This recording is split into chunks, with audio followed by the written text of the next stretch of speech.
Hola a todos. Como sabéis, en el último vídeo hablé sobre la inflación, cómo llegaba la ola inflacionista, cómo el Banco Central Europeo, que es la máquina de hacer dinero en Europa, después de la Reserva Federal Americana y el Fondo Monetario Internacional, decide quitar el freno inflacionista del 2%.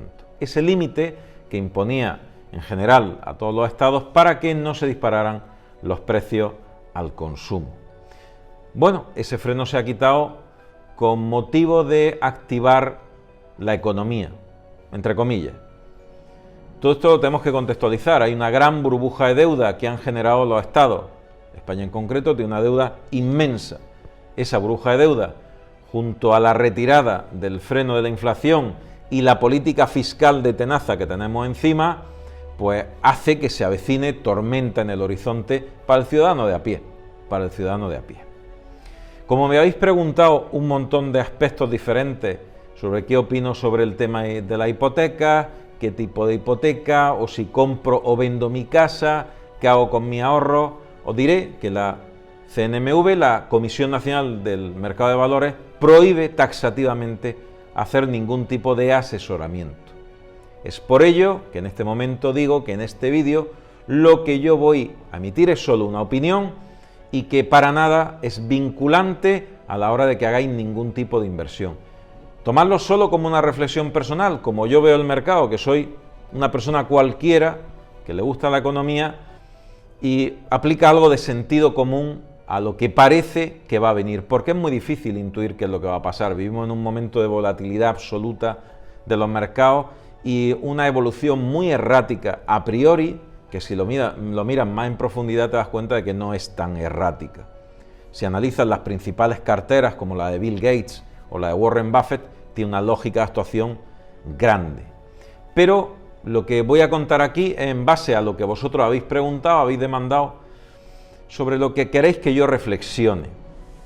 Y yo voy a intentar aclarar un poco en base a mis reflexiones cómo yo veo el panorama en general, centrado en esas preguntas. Veréis que lo que yo voy a decir es para un perfil medio inversionista, una familia normal, con ingresos normales y con un perfil de riesgo bajo. No hablo de grandes capitales, con partidas de inversión de alto riesgo, ni nada por el estilo. Hablo del sentido común, del día a día, de lo que podemos hacer para sobrevivir sin hundirnos en una eventual tempestad. Pero insisto, es solo mi reflexión, no es un consejo de inversión. Y por lo tanto voy a ser muy genérico. Primero, siempre que se avecinan tiempos de inestabilidad, siempre tenemos que tener en cuenta dos posiciones. Una de protección y otra de capacidad de reacción rápida. Y me explico. Protección, no hacer movimientos de alto riesgo. No voy a invertir en un ámbito que yo desconozco por completo, ni voy a hacer una inversión por encima de mi capacidad. Nunca voy a invertir por encima de un 30% de mi liquidez porque me voy a quedar bastante mal. ¿Cómo nos protegemos? Nos protegemos ahorrando.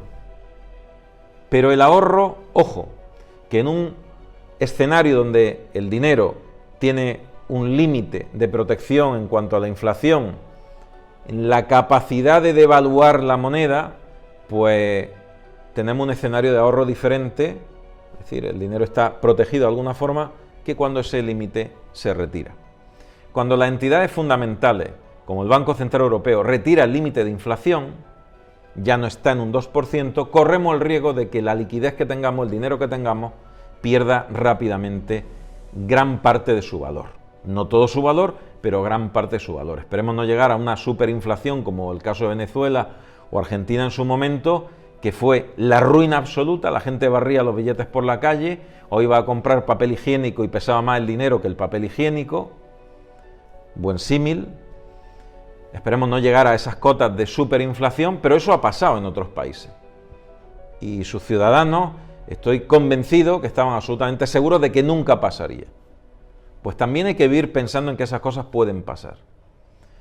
Lo cierto es que estamos en un escenario de protección mayor que esos países en ese momento, pero también es rigurosamente cierto que se ha retirado el límite de inflación.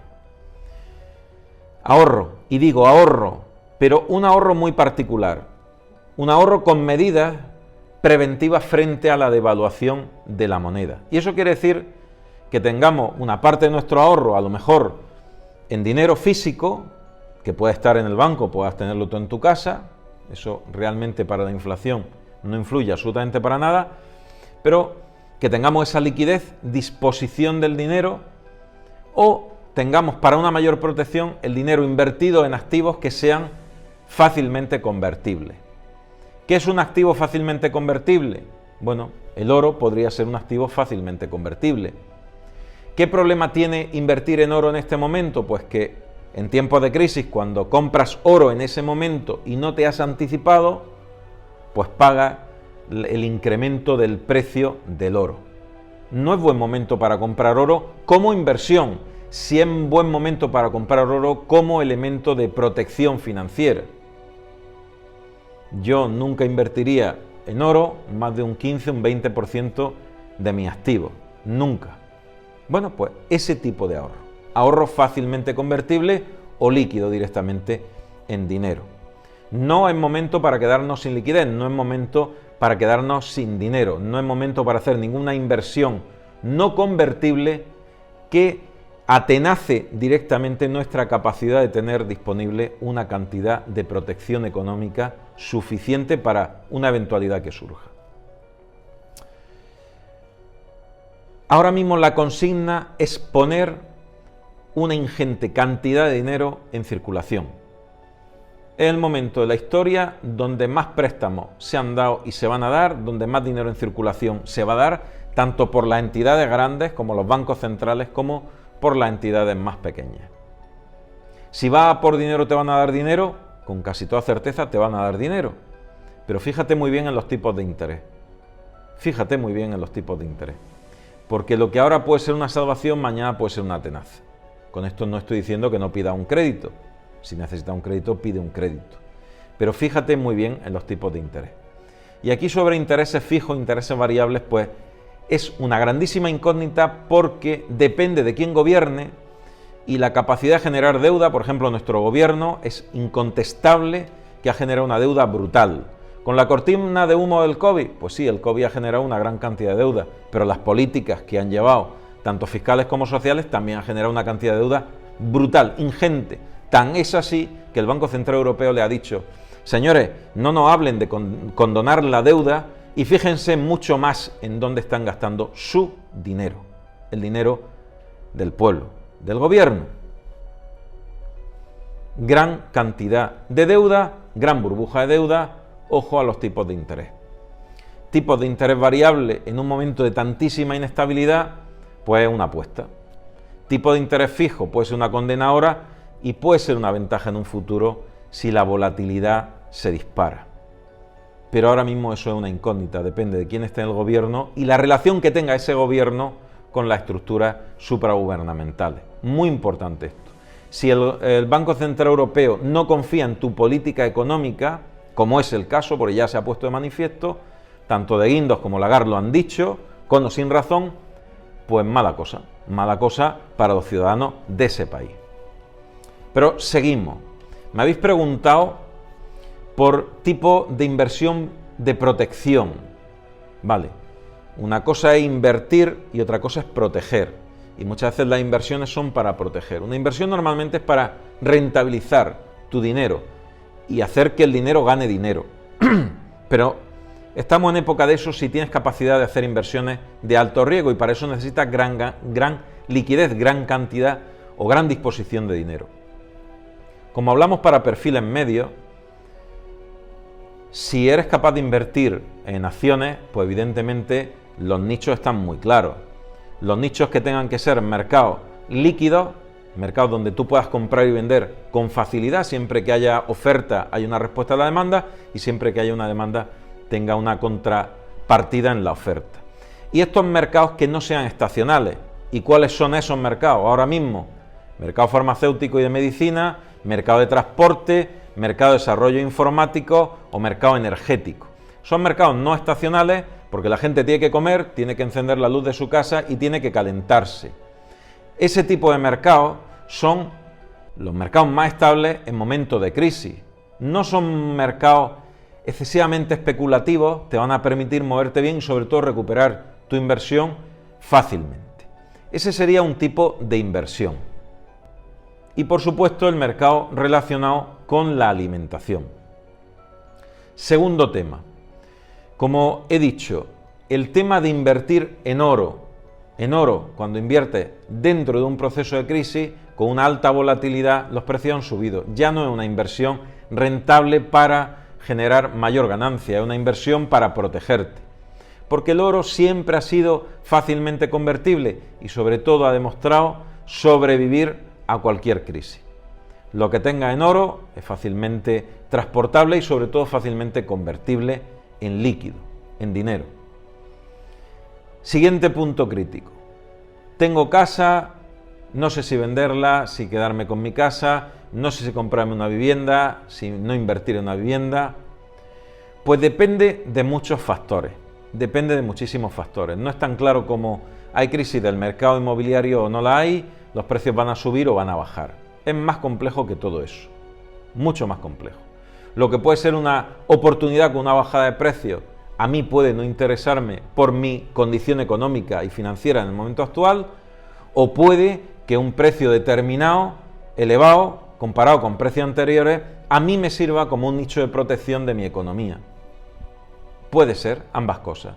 Entonces no podemos llegar al momento de reduccionismo, de pensar, ¿es momento para comprar o es momento para vender? Depende de tu situación económica, será momento para que compres o para que vendas. Y para que compres o para que vendas, ¿qué? Y que te hipoteques, ¿cómo? Esa es la cuestión. Y os voy a poner algunos ejemplos que he redactado. Vendo. Y la siguiente pregunta es, ¿necesitas liquidez? ¿Por qué motivo estás vendiendo? Si tú tienes un activo, como puede ser una casa, más valor tiene si en lugar del activo inmueble son tierras, y lo digo por orden, más valor si son una tierra, si la tierra evidentemente es edificable, es urbanizable, es terreno urbanizable, si son bienes inmuebles como puedan ser aparcamientos, mayor valor por la capacidad de conversión en liquidez y la rentabilidad, y luego si es una vivienda, mejor que sea una vivienda unifamiliar a un adosado y esté mejor a un piso, y ya depende de donde esté situado el piso, tendrá mayor o menor rentabilidad o capacidad para convertirlo en líquido. Por esa escala, tierra, aparcamientos, casas individuales, adosados, pisos, así de claro. Evidentemente hay casas que dependiendo de la zona y pisos dependiendo de la zona, pues varía su valor como inversión. Pero en ese orden, es decir, a igualdad de disposición geográfica en un sitio determinado, mejor que tengas tierra construible, edificable, segundo, aparcamiento, si estuviera en el mismo sitio, tercero, una casa unifamiliar que no esté adosada, cuarto, un adosado y en quinto lugar, piso. Ese es el modelo de inversión. Pero la pregunta era, ¿necesito liquidez? Tengo un piso, ¿lo vendo? ¿Necesitas liquidez? No, pues tienes un nicho de protección interesante. Si no necesitas liquidez ni a corto, ni a medio, ni a largo plazo, porque tienes líquido, convertir en más líquido en un momento de incertidumbre, como es el caso de una retirada del Banco Central Europeo del límite para la devaluación de la moneda, bueno, es posible que el valor del piso o de tu vivienda caiga en un momento determinado, pero si no necesitas liquidez, a ti te da igual, no te va a afectar. Entonces, si no necesitas liquidez, yo no vendería mi casa si no necesitara liquidez. Si necesito liquidez para defenderme en un futuro, pues posiblemente tenga que defender mi futuro económico o de mi negocio vendiendo mi casa. Sobre comprar, pues la misma perspectiva. Compraría, si es como método de protección, pues no es necesidad porque no necesito una vivienda, como método de protección, primero tierra edificable, en segundo lugar aparcamiento, en tercer lugar casas unifamiliares, cuarto adosado y quinto piso. Por ese orden, siempre que hablemos de una zona que esté igualmente valorada. Todo ello, pero en una zona igualmente valorada. ¿Por qué? Por la facilidad de convertibilidad en dinero. Pensad que las casas de alto standing o las parcelas, la tierra o los aparcamientos son muy fáciles de vender en comparación a un piso de un coste medio bajo. No es lo mismo el mercado inmobiliario cuando nos movemos a partir de ciertos niveles. Pisos de lujo no se venden igual que pisos estándar, no se venden igual. La crisis afecta muchísimo más a las zonas medias, económicamente poblacionales, medias y bajas, mucho más que a las zonas altas, que posiblemente no solamente no perjudique, sino que beneficie. Es decir, el que tiene un chalet de 5 millones de euros da igual, porque no le va a afectar prácticamente la crisis inmobiliaria. La crisis inmobiliaria no ha afectado a ese tipo de vivienda, ha afectado a otro margen mucho más bajo de vivienda. Y seguimos. Sobre el tema de la hipoteca. ¿Es momento de hipotecarse? Pues si necesitas una vivienda tendrás que hipotecarte. Lo que es momento de pensar muy mucho si va a ser convertible o no. Es decir, ¿qué salida de venta va a tener esa vivienda? Siempre que invirtáis en un momento de crisis, tened en cuenta que vuestra inversión tiene que tener una salida de convertibilidad. Voy a pensar en comprarme una vivienda y también voy a pensar cómo de fácil me va a ser deshacerme de ella si necesito deshacerme de la vivienda. Y luego la hipoteca. ¿Momento de hipotecarse? Pues momento de hipotecarse si lo necesita. Es igual que es momento de pedir un préstamo si lo necesita. ¿Y qué es lo necesito? Pues lo necesito si necesito una vivienda para vivir. Si no la necesito y estoy de alquiler y el alquiler es un buen alquiler, me mantengo con el alquiler. Depende del contrato que tenga. Es momento de eso. ¿Que necesito comprar? Pues aquí, la madre del cordero, lo importante es ver los tipos de interés y a cuántos años. A mayor inestabilidad, pues se pueden invertir los tipos, ya lo hemos visto. Ya hemos visto cómo se invierten los tipos, porque hay más certeza de lo que va a pasar dentro de un año, menores tipos de interés, curiosamente, que dentro de 30 años, que no sabemos lo que va a pasar. Apostar por un interés variable en un momento de crisis, mayor riesgo. Interés fijo, pues sabes que tu condena va a ser ese interés el tiempo que sea. Que luego viene una época de bonanza económica, bueno, pues es una mordaza que vas a tener, pero que si hubiera sido lo contrario, habrías pagado un peaje muy alto, a veces inasumible, incluso perdiendo la vivienda. Eso es, bajo mi punto de vista, el escenario global referente a las preguntas que habéis hecho. Es el escenario global. En resumen, yo diría que en un tiempo de crisis los movimientos que hagamos a nivel económico deben de ser de bajo riesgo y sobre todo de protección. Y hacer movimientos innecesarios, por ejemplo, vender una vivienda si ya tienes liquidez, no es momento. No parece que sea el momento. Sobrecomprar, igual, si es necesario, tendrás que hacerlo.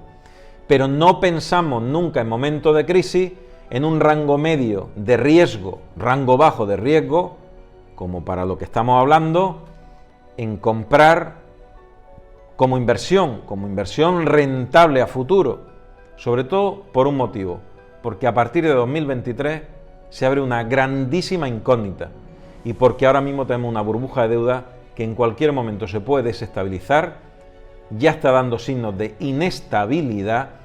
¿Por qué? Porque se están protegiendo las entidades financieras de mayor nivel, como el Banco Central Europeo. Ya está dando sus mensajes. No penséis en no pagar, porque pagar vais a pagar. De la forma que sea, vais a pagar. Si un banco central se protege y quiere activar la economía, cambiando su política económica respecto a la inflación, como ha sido todos estos años, alerta navegante. Algo está pasando o sobre todo algo está por pasar. Y si el Banco Central Europeo, el FMI o la Reserva Federal te sitúa el 2023 como aquí se acaba la fiesta de compra de deuda, ojo, ojo, tenemos que protegernos porque los grandes se están protegiendo. Espero que el vídeo os sea útil, por lo menos os sirva como reflexión para aclarar el escenario global, que realmente es bastante confuso. Un fuerte abrazo y os veo en el próximo.